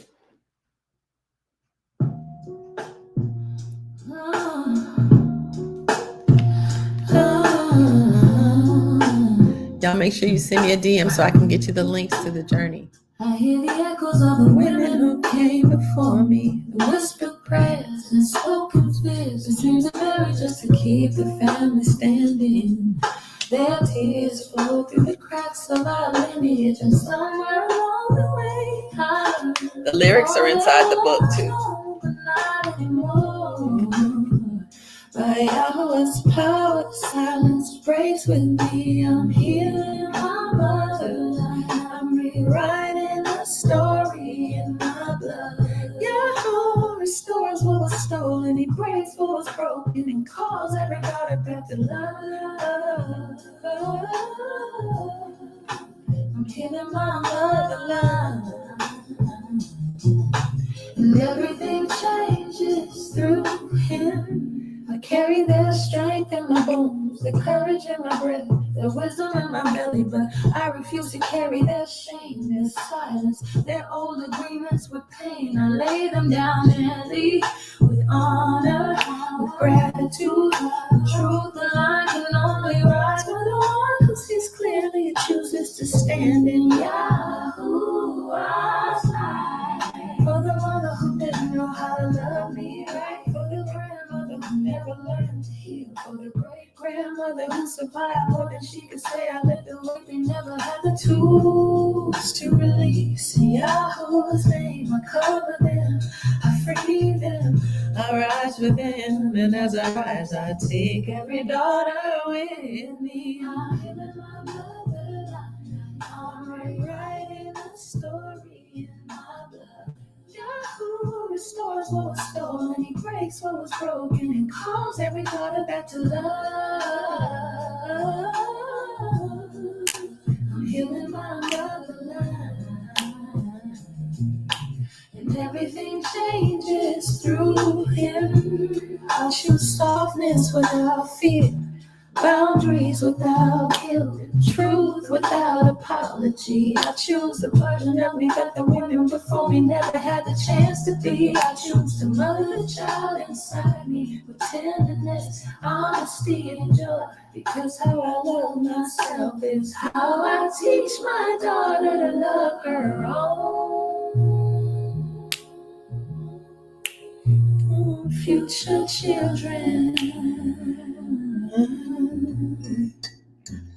So here I stand, the bridge, the balm, the breaker of cycles, the mender of wounds, the healer of my motherline. Through Yahoo, the whole lineage rises. Through Yahoo, the story is made new. Through Yahoo, everybody learns. Love is her inheritance.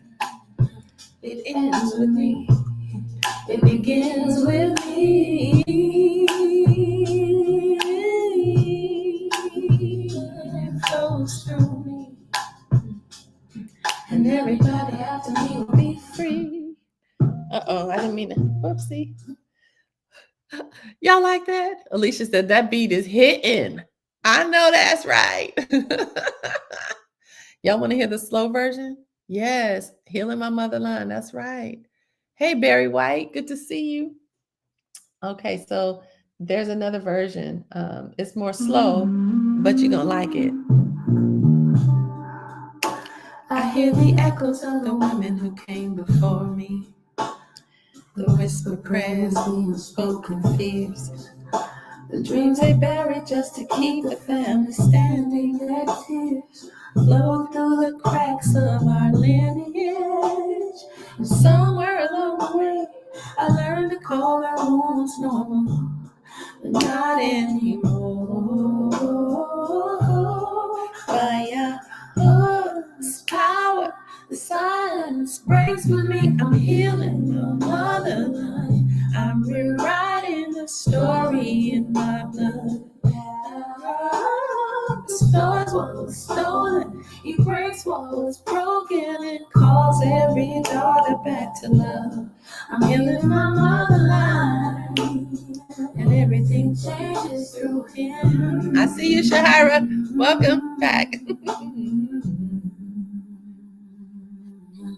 I carry the strength in my bones, the courage in my breath, the wisdom in my belly, but I refuse to carry their shame, their silence, their old agreements with pain. I lay them down gently with honor, with gratitude, with truth. The line can only rise for the one who sees clearly, chooses to stand in Yahweh's light. For the mother who didn't know how to love me right, Yahweh's light. For the grandmother who never learned me, Yahweh's light. For the great grandmother who survived more than she could say. I left the weight they never had the tools to release. In Yahweh's name, I cover them, I free them, I rise for them. And as I rise, I take every daughter with me. Oh, I'm healing my mother's life. I'm rewriting the story in my blood. Yeah. Restores what was stolen, erase what was broken, and calls every daughter back to love.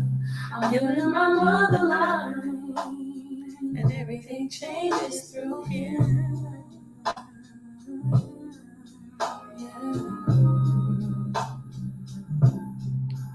I choose softness without fear, boundaries without guilt, truth without apology. I choose a version of me that the women before me never had the chance to be. I choose to mother the child inside me with tenderness, honesty, and joy.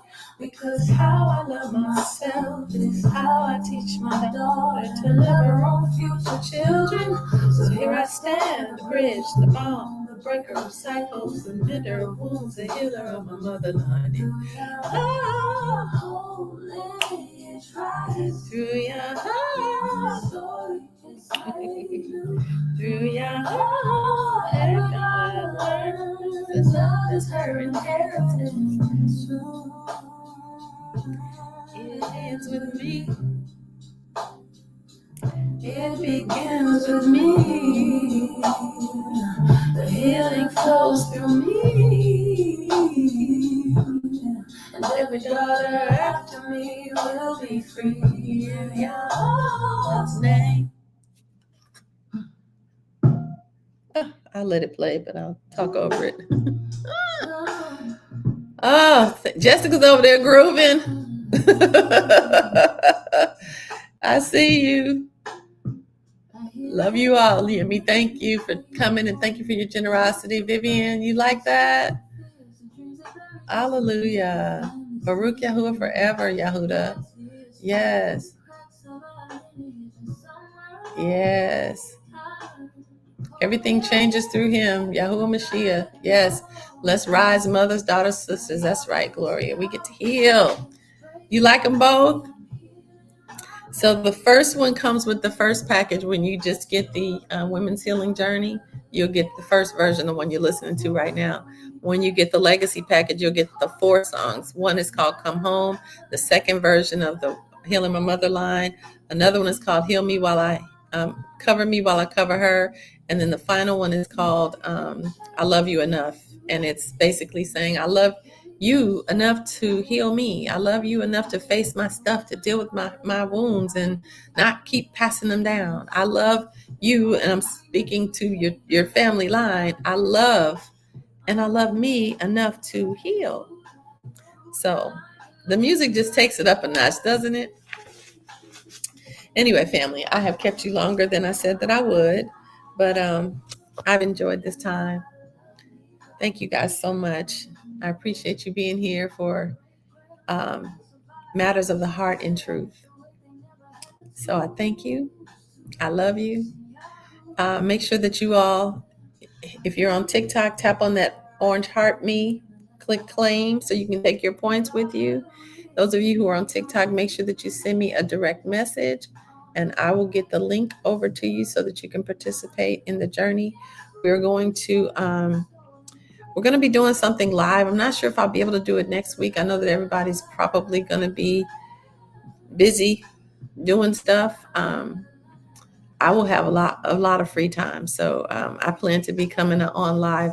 I'll probably be doing 2 a days for a while. I'll do evenings. My daughters will be not home, so I'll have some more freedom in the evenings to hang out.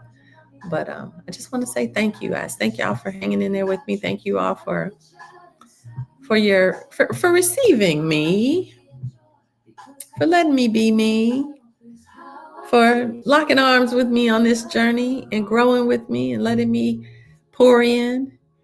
And very soon I'll be getting my Tanakh, and we will be spending this second hour diving in. So it won't be long. Anyway, I love you guys. Y'all have a great one. Anybody have any questions or any final words? Oh, good. I'm not celebrating either. Yeah. It's going to be good. Yeah, there's nothing to celebrate where that's concerned. Love you more, Larry. All right, family. I love you guys. Y'all have a great one. Take good care. I'll see you guys inside the community. I'll work on that link. And those of you who are participating, check your emails. All right. See y'all soon. Take good care. And every daughter after me will be